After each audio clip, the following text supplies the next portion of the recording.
Hello, my name is Ashok Oza and I'm a journalist, and I'm very happy to be here because this is an interesting topic.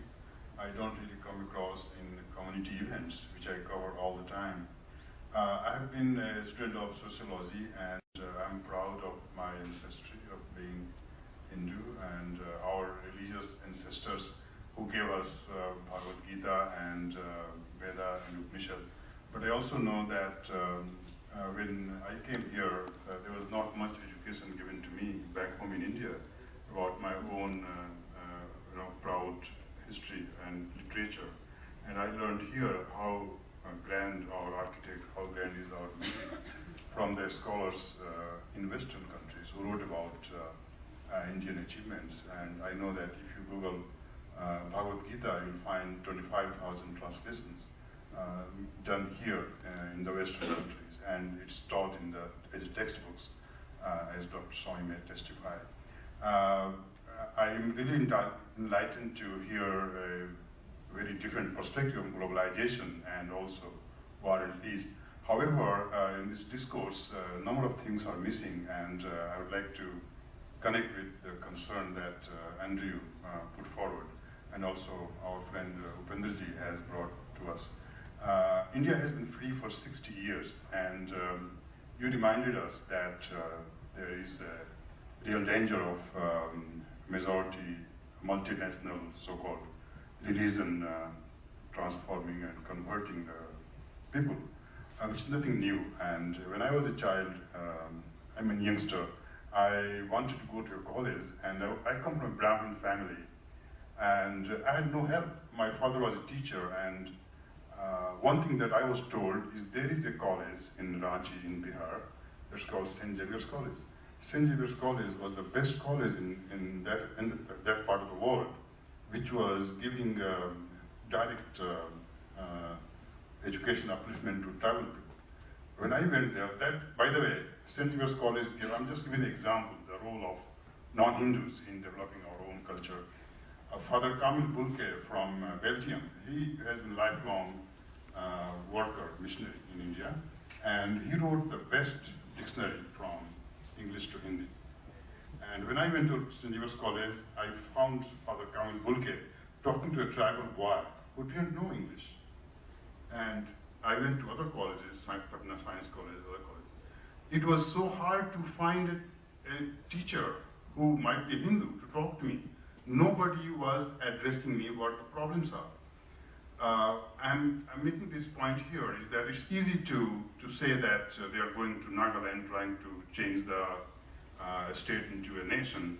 I know Bill Graham, I know evangelists in this country, I know Pat Robertson who gave a fatwa to kill Chavez, and it's all done here, people know that, and this country allows, but we also know that it's all wrong.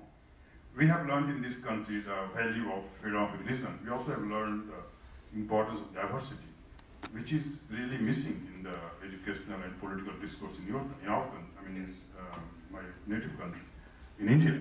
And we also know how the politics, the democracy has been misused by leaders like Mayawati, and as our friend Sudhanshuji talked about Dr. Swami, that when he was a young man, he was really icon for young intellectuals like me in the college, and we really look forward, and we missed you coming further up in the government, I would say.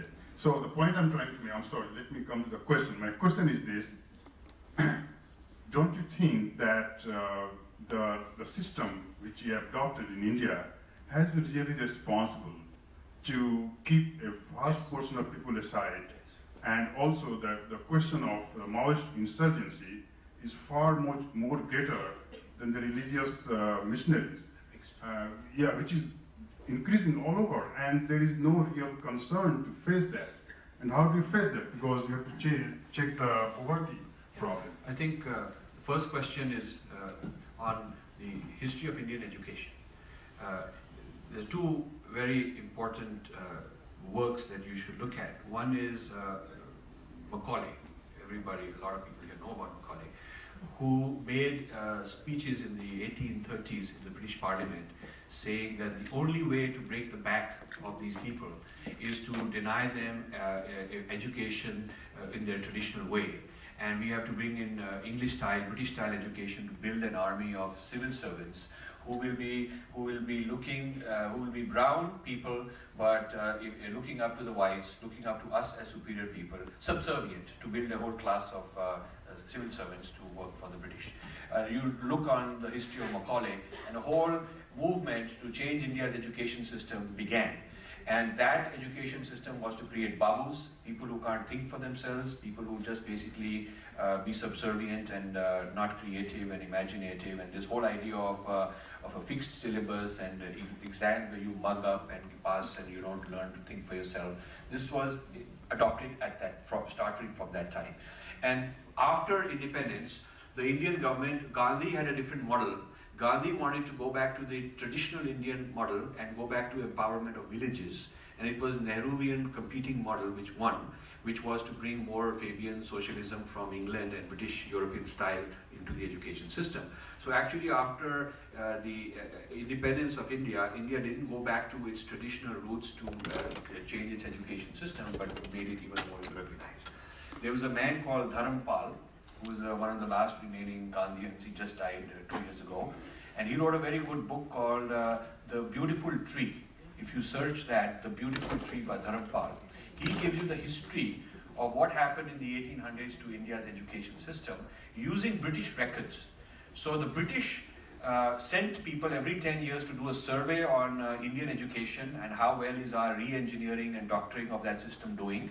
And the British themselves remarked that one of the impacts of their education system is that now there is less diversity, there's more people who are just coming to become babus, and the relevance of education to the poor person or the artisan is not there like it used to be in the traditional Gurukul system. So this shift in education has about 150-year, almost 200-year history, which is important to understand. So the education system as it is in India, if you compare the history textbooks of India with the history textbooks of United States, for example, or China, or Russia, or France, I do that. I can give you reports where we're comparing, we're fighting California textbook bias, New Jersey textbook bias. SEMA started a commission on Asian studies and put me on that, just to do that for New Jersey textbooks. You will find that the most textbooks of these other countries have a tremendous history of the greatness of their forefathers. The French will tell you about this France, greatness of France, and the Chinese will tell you about the Confucian heritage, and the America is about founding fathers and how great we are, and the Enlightenment movement and our technology. So the idea, if you talk to an educationist, they'll tell you that in college you can do all the critical analysis you want, but in the young days, when you are in the early years, when you're learning your identity and how to be a good, responsible citizen, you must first of all feel proud as a citizen. You must feel proud of the nation you belong to and the society you belong to. So in the formative years, you want to give them a good, solid grounding, which is very patriotic. And there's a lot that educationists have written on the importance of teaching a positive American history to our young people. And Carnegie, who started all the libraries, the great Carnegie who started the Carnegie Endowment, the philanthropist, when he started the public library system, he gave endowments to towns to start a library, and he donated them. In that charter, he said the primary function should be that the public should be able to go to their local library and read the greatness of the country.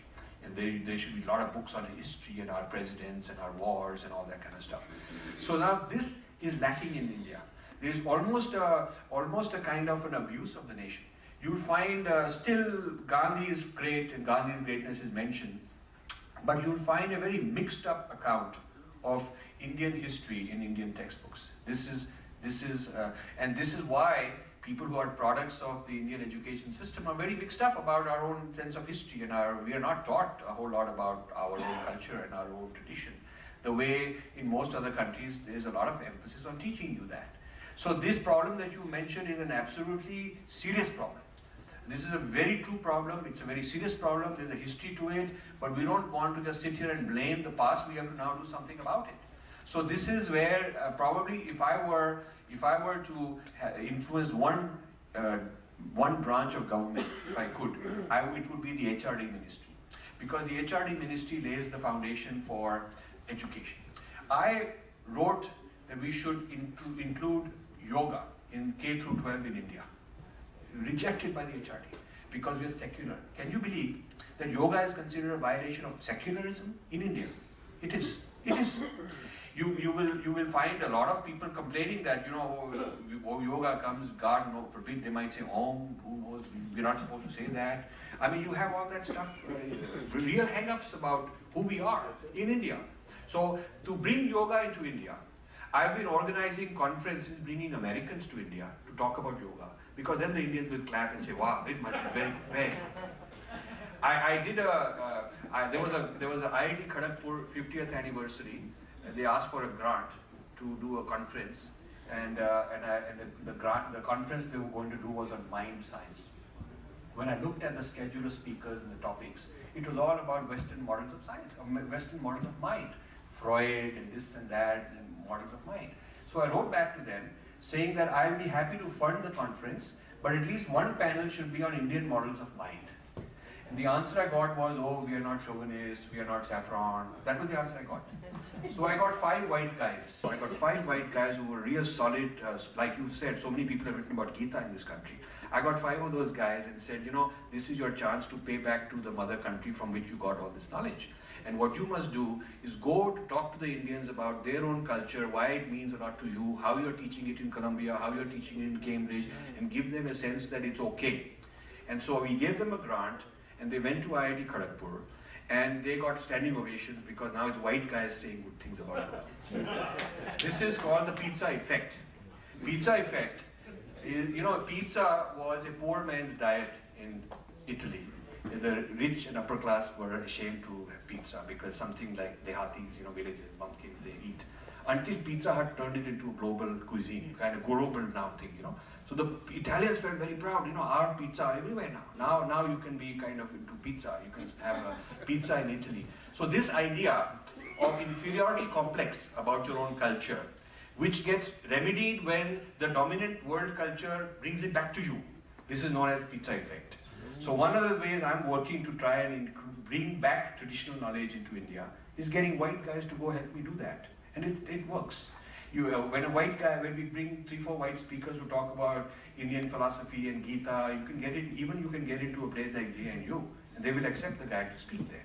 And then they will applaud also, very happy because he said it. So this complex is very deep in our country. Now, I think it should be made clear to him, Mr. Jocha, that no one, neither of us, rather, talked about barring foreign scholars, nor failing to appreciate the deep research done by them. This country welcomes Indian scholars, we welcome foreign scholars. The issue was different. The issue was the inducement to convert. And that, as he mentioned, was an official policy adopted during the British period. It's not Macaulay, just somebody who wrote something. He was officially in charge. He minuted it. It was laid on the table of the House of Commons. So, therefore, in a nutshell, when the foreign missionary comes to convert, it's not a level playing field. You can't equate a foreign missionary with a government competing with them, because their activities is funded by resources from abroad. And Pat Robertson had said, when he said 100 million in India to be converted in a decade or less than that, he said resources no concern.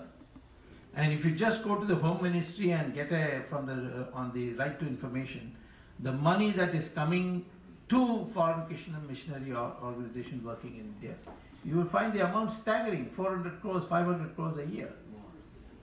In fact, some people say it's more. So I think that if it's a level playing field, we have no problem. In fact, I will say, despite all that, the amount of conversion that has actually taken place is very small.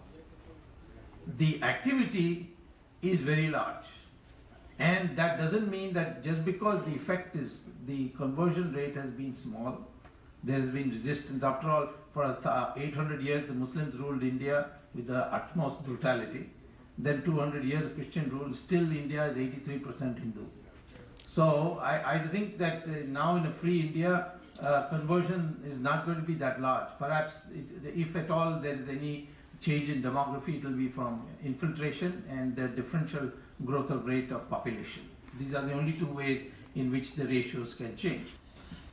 Nevertheless, this activity is not a fair activity, and therefore we are against it. It's not a question of being against Christianity, it's not being against foreigners coming to India. It's a question of an activity directed where it is not required. Thank you so much. Now,